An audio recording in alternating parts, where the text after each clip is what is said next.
Welcome back to Nasdaq Trade Talks. I'm your host, Jill Malandrino, global markets reporter at Nasdaq. We're coming to you from the market site in Times Square for Blockchain Week in New York City. Joining me for the segment, we have Ruben Yap. He's the COO of Zcoin. We're going to take a look at privacy on the blockchain. Ruben, it's great to have you back with us so nice to be in New York. Thank you so much for joining us. So let's talk about that privacy on the blockchain. Why is it so important, and are current methods working? Well, right now, because, we have to realize that blockchain, everything is transparent, and the blockchain remembers everything.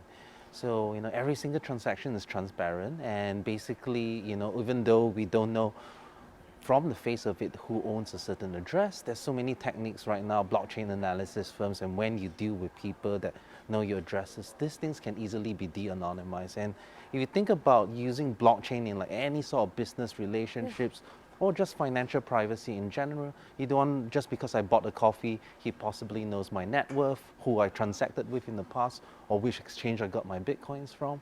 And I think this is a real problem in blockchain today, and it's not easy to balance, let's say, a system that is transparent and auditable for everyone to check, and yet still have privacy. Well, what are some of those challenges creating the privacy protocols? Yeah, because everyone has to be able to verify that the transaction is correct, and when there's a movement of value from person A to person B, but you can't review those person A and person B, so it's kind of like a contradiction. And as you mentioned, there are several techniques right now out there. Like for example, Monero uses something called ring CT that kind of like mixes your transactions with other people's transactions, and it's kind of like hiding your transaction in the cloud. While other types of privacy systems like Zcoin or Zcash, usually we use something called zero knowledge proofs, where the coins kind of disappear and then reappear at a different place with no previous transaction history. So those are kind of like two major sort of privacy mechanisms out there right now. Of course, there are different implementations of it, but none of them, each of them have their own set of trade-offs. Right, but even at Zcoin recently, you discovered a cryptographic flaw in the Zerocoin privacy protocol. Yes, I mean, that's the whole basis behind cryptocurrencies. Correct. And that flaw was actually a cryptographic flaw, because actually to show how early we are in this type of technologies, and we are not the only ones that have faced this type of issues. Monero has been like de-anonymized a few times. Even recently, there was a new attack where you could flood transactions on Monero and uncover 50% of transactions. And for us, it was a cryptographic flaw that allowed coins to be created out of thin air, which kind of like it's really important because we are diluting supply.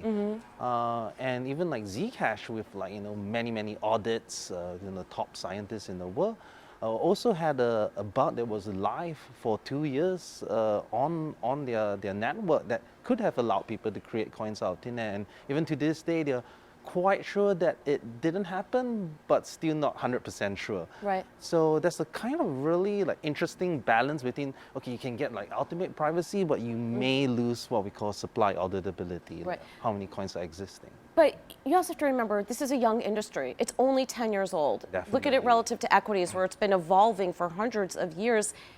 It will get there. It just requires some patience. But you bring up a great point about that. How do you balance auditability and supply and privacy?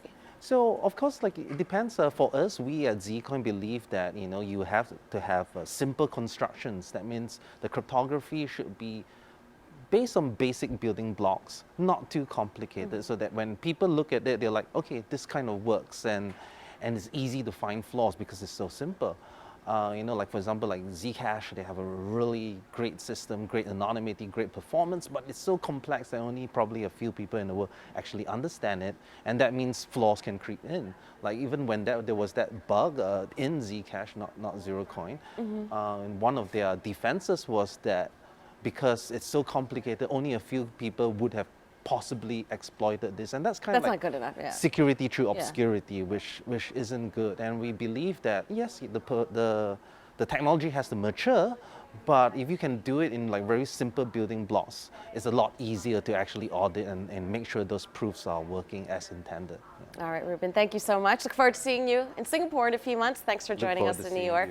And thanks for joining me on Trade Talks. I'm Jill Malandrino, global markets reporter at Nasdaq.